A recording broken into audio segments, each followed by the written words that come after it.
कमळ भेटत नाही, बिल्वदळ अर्पण करा, कारण का बिल्वदळा एवढं त्याला दुसरं काही आवडत नाही. महाराज घर लांब आहे, आम्हाला शिवाच्या मंदिरात येणं होत नाही. तुमच्या घरी एक बेलाचं झाड लावा, एका कुंडीमध्ये बेलाचं झाड लावा आणि त्या झाडाला पाणी टाका. बेलाच्या झाडाला जरी सिंचन केलं, त्याला जरी पाणी अर्पण केलं, त्याला जरी एक दीप लावला, एक दिवा लावला आणि त्याचं जरी महाराज पूजन केलं, तरी शिवाची पूजा केल्याचं महात्म्य बिल्वदळाचं आहे. शिव महापुराण कथा सांगते बरं, मी माझ्या पद्धतीनं नाही सांगत. बिल्वदळाची जो सेवा करतो तो पापमुक्ती होतो. जो बिल्वदळाच्या झाडाखाली, बेलाच्या झाडाखाली सिंचन करतो त्याला मोक्षाची प्राप्ती होते. जो बेलाच्या झाडाखाली दिवा लावतो त्याच्या जीवनात त्याला उत्क्रांती होते, म्हणजे तुला ज्ञान प्राप्त होतं महाराज त्या माणसाला. जो बेलाच्या झाडाखाली वास्तव्य करतो त्याचं शरीर निरोगी राहतं. जो बेलाचं झाड दान देऊन टाकतो तर दारिद्र्य मुक्ती होते.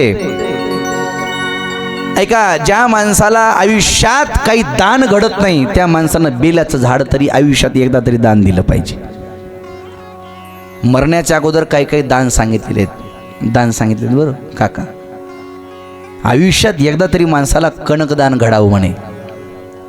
आता फक्त ऐकायची. आता सोनं दान करणं शक्य नाही. आता तर गगनाला गेले बाबा भाव. आजचा भाव किती आहे? 160 कमी झाला का आता? मी ऐकलं तर 180च्या जवळ काहीतरी गेलं तर म्हणून. हां बरोबर. तुला काय माहिती आहे? तुलाही माहीत नाही, मलाही माहीत नाही. काय माहिती आहे? घेतलं पांडू महाराजाकडे पैसा आहे सध्या. हा, मी कशाला दुकानात जाऊ? तुझ्यासारखे कोणतरी घालते तेच घालतो हातात.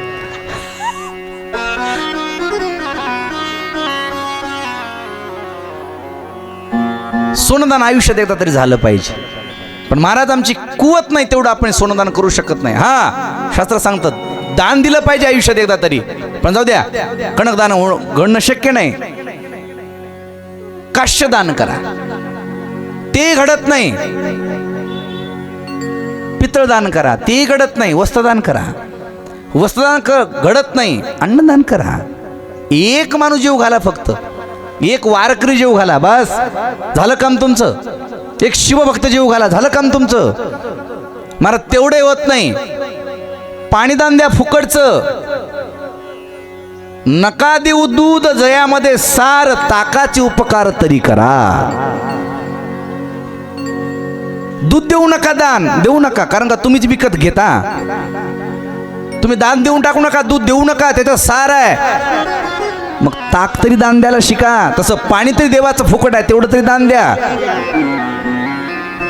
आयुष्यात माणसाला सद्गती प्राप्ती व्हावी असं वाटत असेल तर माणसाने एकदा तरी बिल्वदळ दान दिलं पाहिजे, म्हणजे बेलाचं झाड दान दिलं पाहिजे.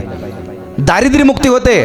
ज्याच्या जीवनात पैसा टिकत नाही, 18 विश्व दारिद्र्य म्हणजे कळतं का? म्हणजे काम केल्याशिवाय त्याला खायला मिळतच नाही.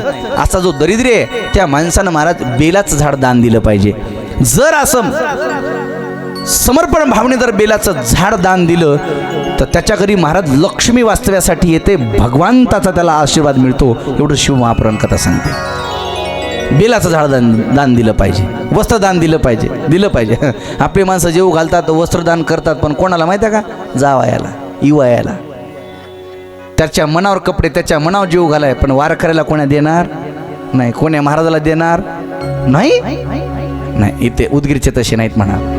पण आयुष्यात हे दान दिलं पाहिजे. हे बिल्वदळाचं महात्म्य. शिव नैवेद्य जर अर्पण केला तर पापमुक्तीसाठी शिव नैवेद्य सांगितलेलं आहे. नंतर शिवनाम महात्म्य सांगितलं आहे. शिवनामाचं महात्म्य किती आहे? शिवनामाचं महात्म्य काय सांगू? कथा सुरुवात करत असताना त्याच्यावर आपण बोललोय. शिवनाम महात्म्य एवढं आहे, एकदा शिवनाम तोंडामध्ये आलं तर पाप जळून जातं महाराज सर्व. म्हणून एवढं शिवनाम महात्म्य आहे. ज्याच्या मुखाला शिवनाम येतं, ज्याच्या मुखाला देवाचं नाव येतं, त्याच्याजवळ काळ येत नाही.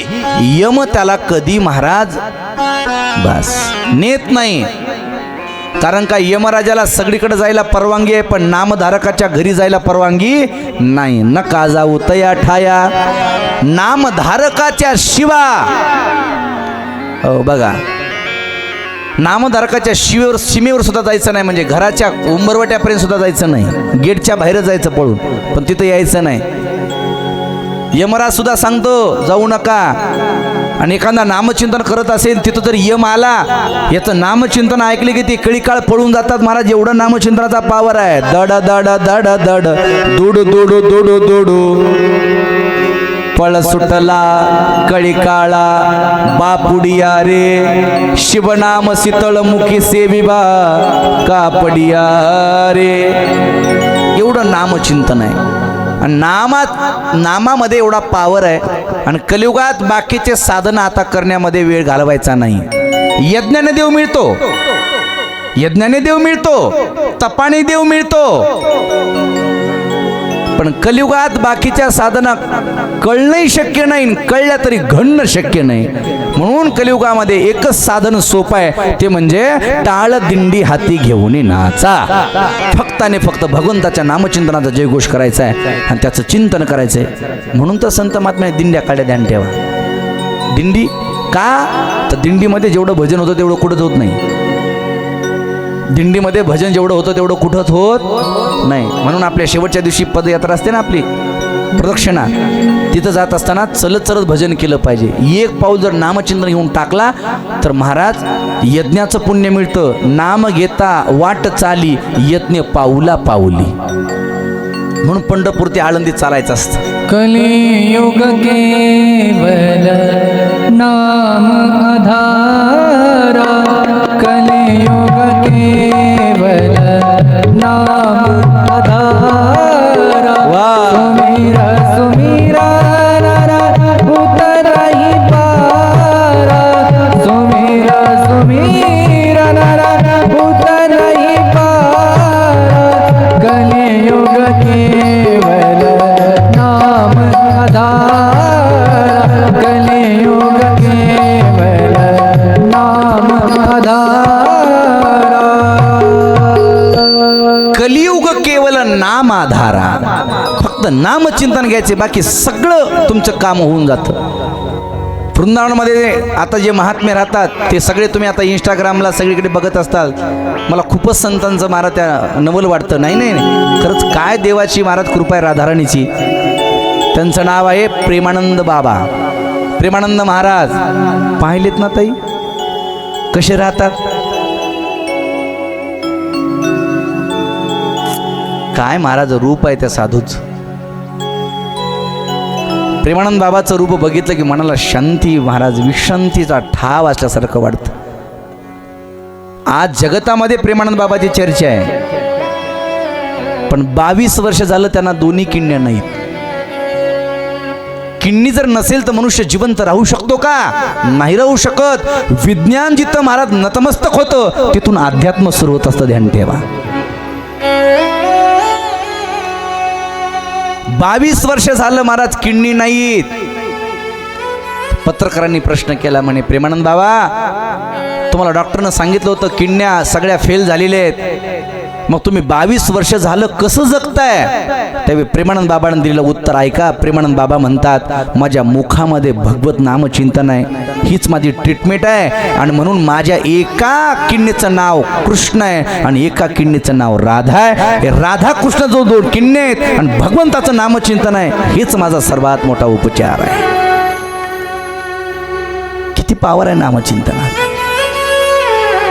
नाम घेता आपलं मुखाला नामचिंतन घेतलं रे घेतलं, संकट दारिद्र्य मुक्त सगळं निघून जातं. काही तुम्हाला करायची गरज नाही, फक्त नामचिंतन घेतलं पाहिजे. हे शिवनाम महात्म्य सांगितलं.